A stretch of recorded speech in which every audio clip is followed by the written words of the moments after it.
આત્મનિર્ભરતાના આ દ્રશ્યો સુરતના રાંદેર વિસ્તારના છે। રત્ન કલાકારી કરીને પેટીયું રડતો યુવક હવે 9 લાખ રૂપિયાની ટાટા પંચમાં દહીંવડા વેચીને પોતાનું ગુજરાન ચલાવી જ રહ્યો છે। સાથોસાથ આત્મનિર્ભર ભારત અભિયાનમાં પોતાનું યોગદાન પણ આપી રહ્યો છે। વાત જાણે એમ છે કે કોરોના કાળ બાદ આવેલી મંદીના કારણે વિશ્વના મોટા ભાગના વ્યવસાયોને અસર પહોંચી, ત્યારે સુરતનો હીરા ઉદ્યોગ પણ બચી શક્યો નથી। હીરા ઉદ્યોગમાં જોવા મળતી મંદીના કારણે અનેક રત્ન કલાકારોએ નોકરી ગુમાવવાનો વારો આવ્યો છે, પરંતુ નોકરી છૂટ્યાનો અફસોસ નહીં કરતા સુરતનો વિકી સોની નામનો આ રત્ન કલાકાર આજે 9 લાખની ગાડીમાં દહીંવડા વેચીને કમાણી કરી રહ્યો છે। બહુ મંદી ચાલતી હતી ડાયમંડમાં, એના લીધે સર અમે પોતાનો ધંધો કરવાનો વિચાર્યું અને આજે મેં સર દહીંવડાનો ધંધો કરું છું। સર બહુ ખરાબ સિચ્યુએશન હતી મંદીના કારણે સર, કેમ કે 18,000, 20,000, 25,000 આજના સમયમાં સર બહુ મુશ્કેલ છે ઘર ચલાવવું, કેમ કે સર ઓછામાં ઓછા સર 30-40,000 તો જોઈએ જ ઘર ચલાવવા માટે।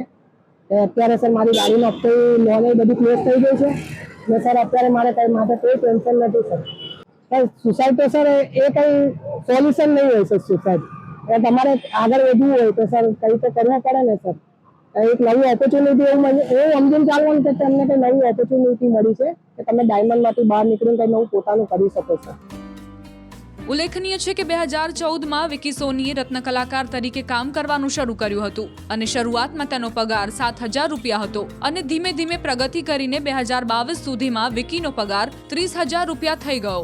હીરામાં સારો પગાર હોવાના કારણે તેને 2021માં 9 લાખ રૂપિયાની ટાટા પંચ કાર લીધી હતી, પરંતુ ત્યારબાદ એકાએક જ આવેલી મંદીએ રત્ન કલાકારની વૈભવી લાઇફસ્ટાઇલ જીવવાની આશા પર પાણી ફેરવી દીધું હતું, પરંતુ તેણે પરિસ્થિતિ સામે હારી ગયા કરતા બાથ ભીડી હોય તેમ દહીંવડાના વેચાણની શરૂઆત કરી। શરૂઆતના સમયમાં થોડો સંઘર્ષ અને તેની સાથે પત્નીના પૂરતા સપોર્ટના કારણે વિકી સોનીના દહીંવડા જાણીતા બન્યા।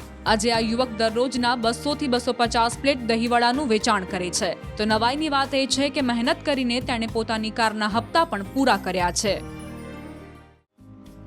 આત્મનિર્ભરતાના આ દ્રશ્યો સુરતના રાંદેર વિસ્તારના છે। રત્ન કલાકારી કરીને પેટીયું રડતો યુવક હવે 9 લાખ રૂપિયાની ટાટા પંચમાં દહીંવડા વેચીને પોતાનું ગુજરાન ચલાવી જ રહ્યો છે। સાથોસાથ આત્મનિર્ભર ભારત અભિયાનમાં પોતાનું યોગદાન પણ આપી રહ્યો છે। વાત જાણે એમ છે કે કોરોના કાળ બાદ આવેલી મંદીના કારણે વિશ્વના મોટા ભાગના વ્યવસાયોને અસર પહોંચી, ત્યારે સુરતનો હીરા ઉદ્યોગ પણ બચી શક્યો નથી। હીરા ઉદ્યોગમાં જોવા મળતી મંદીના કારણે અનેક રત્ન કલાકારોએ નોકરી ગુમાવવાનો વારો આવ્યો છે, પરંતુ નોકરી છૂટ્યાનો અફસોસ નહીં કરતા સુરતનો વિકી સોની નામનો આ રત્ન કલાકાર આજે 9 લાખની ગાડીમાં દહીંવડા વેચીને કમાણી કરી રહ્યો છે। બહુ મંદી ચાલતી હતી ડાયમંડમાં, એના લીધે સર અમે પોતાનો ધંધો કરવાનો વિચાર્યું અને આજે મેં સર દહીંવડાનો ધંધો કરું છું।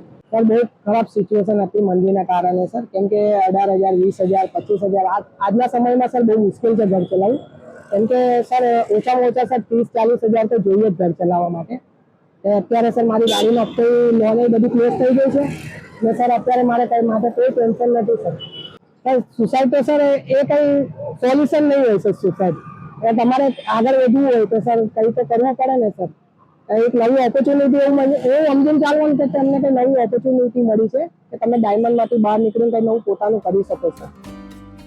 ઉલ્લેખનીય છે કે 2014માં વિકી સોનીએ રત્ન કલાકાર તરીકે કામ કરવાનું શરૂ કર્યું હતું અને શરૂઆતમાં તેનો પગાર 7,000 રૂપિયા હતો અને ધીમે ધીમે પ્રગતિ કરીને 2022 સુધીમાં વિકીનો પગાર 30,000 રૂપિયા થઈ ગયો। હીરામાં સારો પગાર હોવાના કારણે તેને 2021માં 9 લાખ રૂપિયાની ટાટા પંચ કાર લીધી હતી, પરંતુ ત્યારબાદ એકાએક જ આવેલી મંદીએ રત્ન કલાકારની વૈભવી લાઇફસ્ટાઇલ જીવવાની આશા પર પાણી ફેરવી દીધું હતું, પરંતુ તેણે પરિસ્થિતિ સામે હારી ગયા કરતા બાથ ભીડી હોય તેમ દહીંવડાના વેચાણની શરૂઆત કરી। શરૂઆતના સમયમાં થોડો સંઘર્ષ અને તેની સાથે પત્નીના પૂરતા સપોર્ટના કારણે વિકી સોનીના દહીંવડા જાણીતા બન્યા। આજે આ યુવક દરરોજના 200 થી 250 પ્લેટ દહીંવડાનું વેચાણ કરે છે, તો નવાઈની વાત એ છે કે મહેનત કરીને તેણે પોતાની કારના હપ્તા પણ પૂરા કર્યા છે।